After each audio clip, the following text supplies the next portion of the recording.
Presiden Republik Indonesia Joko Widodo meresmikan ataupun membuka konferensi tingkat tinggi atau KTT ke-43 ASEAN di Jakarta Convention Center, Senayan, Jakarta, Selasa pagi.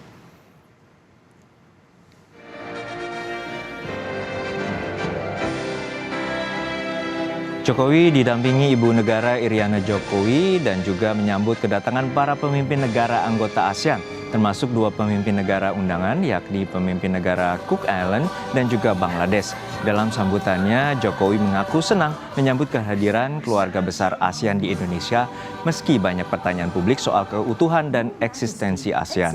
Menurut Jokowi, momentum dari KTT ASEAN dapat dijadikan ajang pembuktian bagi kesatuan negara-negara ASEAN yang sampai dengan saat ini masih terpelihara dengan baik. Presiden juga menyinggung soal kondisi dunia yang sedang tidak baik-baik saja dan berpotensi memperebutkan pengaruh dari negara anggota ASEAN. Oleh karenanya, Presiden meminta kepada semua pihak untuk tidak menjadikan ASEAN sebagai arena rivalitas yang saling menghancurkan.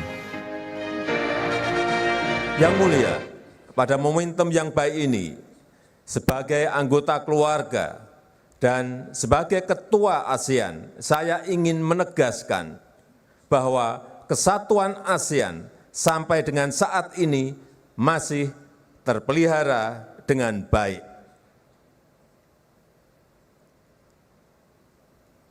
Kesatuan jangan diartikan tidak ada perbedaan pendapat. Sebagai negara yang memiliki beragam suku, budaya, bahasa, dan agama, bagi Indonesia, kesatuan itu adalah sebuah harmoni dalam perbedaan. Informasi terkini pelaksanaan KTT ke-43 ASEAN hari ini, kita segera bergabung dengan jurnalis Kompas TV, Dian Silitonga di JCC Senayan, Jakarta. Dian, apa saja menjadi agenda utama di hari pertama pembukaan KTT ASEAN? Juno, kalau hari ini ada dua agenda utama dalam KTT ASEAN ke-43. Yang pertama adalah sidang pleno, saat ini sudah berlangsung dan memang akan dijadwalkan berlangsung hingga pukul 12 siang nanti. Nah, kemudian nanti akan dilanjutkan dengan forum berformat retret. Ini akan berlangsung kalau sesuai jadwal mulai pukul 3 hingga pukul 5 sore nanti. Seperti yang kita tahu bahwa memang upacara pembukaan KTT ASEAN ke-43 ini tadi sudah dilakukan atau sudah berlangsung pada pukul 10 pagi. Tadi diawali dengan penyambutan sejumlah kepala negara anggota ASEAN. Tadi 10 negara anggota ASEAN hadir kecuali Myanmar, ditambah lagi dengan 2 negara undangan. Tadi kami pantau ada Presiden Bangladesh dan juga Perdana Menteri Kepulauan Cook. Nah, tadi dalam pembukaan Presiden Joko Widodo menyampaikan sejumlah hal, mulai dari menyinggung soal kesatuan.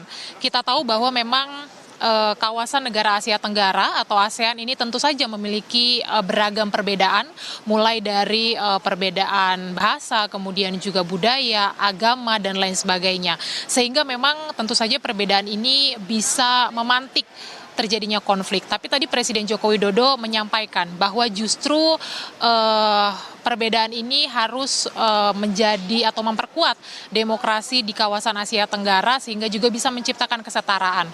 Sementara di sisi lain, isu kesetaraan ini biasanya juga rentan untuk menimbulkan konflik dan juga ketidakadilan di lingkup dunia. Nah, Presiden Joko Widodo juga menegaskan bahwa baiknya isu kesetaraan ini justru bisa membingkai persatuan. Kemudian juga Presiden Joko Widodo tadi menyinggung soal tantangan masa depan global yang semakin berat, sehingga penting peran kerjasama negara kawasan Asia Tenggara. Lebih lengkap kita akan dengarkan pernyataan Presiden Joko Widodo berikut ini. Kita sadar dunia memang sedang tidak baik-baik saja. Tantangan masa depan semakin berat dan mengakibatkan perebutan pengaruh oleh kekuatan besar. Tapi ASEAN sudah sepakat untuk tidak menjadi proksi bagi kekuatan manapun, untuk bekerja sama dengan siapapun bagi perdamaian dan kemakmuran. Jangan jadikan kapal kami ASEAN sebagai arena rivalitas yang saling menghancurkan, tapi jadikanlah kapal ASEAN ini sebagai ladang untuk menumbuhkan kerjasama, untuk menciptakan kemakmuran, menciptakan stabilitas, menciptakan perdamaian yang tidak hanya bagi kawasan, tapi juga bagi dunia.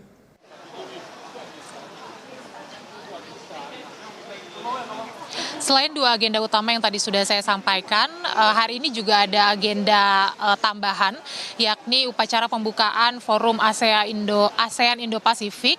Nah, ini dilaksanakan atau digelar di lokasi berbeda, Juno. Kalau hari ini sebenarnya agenda utamanya berpusat di Jakarta Convention Center Senayan, tetapi ada agenda tambahan lagi yang diselenggarakan di Hotel Mulia Senayan, Jakarta. Tadi sudah saya sampaikan upacara pembukaan Forum ASEAN Indo-Pasifik. Nantinya forum itu akan fokus membahas tentang isu-isu ekonomi. Jadi kita memang akan pantau bersama nanti bagaimana pembahasan di agenda pertama KTT ASEAN ke-43 hari ini. Juno. Ya, selain isu ekonomi, ada isu apa lagi yang akan diangkat dalam pembahasan KTT ke-43 ASEAN ini? Ya, dalam KTT ASEAN ke-43 sebenarnya Indonesia memiliki 4 dokumen inisiatif, Juno. Di antaranya adalah akan menyodorkan soal isu ketahanan pangan, kemudian juga isu ekonomi digital. Tetapi ada sejumlah hal juga yang tentu akan dibawa dalam konferensi tingkat tinggi yang akan berlangsung selama 3 hari ke depan. Di antaranya adalah pembahasan soal isu Laut Cina Selatan, kemudian juga zona bebas senjata nuklir di Asia Tenggara, kemudian juga mungkin akan kembali membahas isu Myanmar, dan kemudian juga membahas terkait dengan kerjasama maritim. Seperti yang saya sampaikan tadi bahwa memang konferensi tingkat tinggi ASEAN ke-43 ini masih akan berlangsung selama 3 hari ke depan.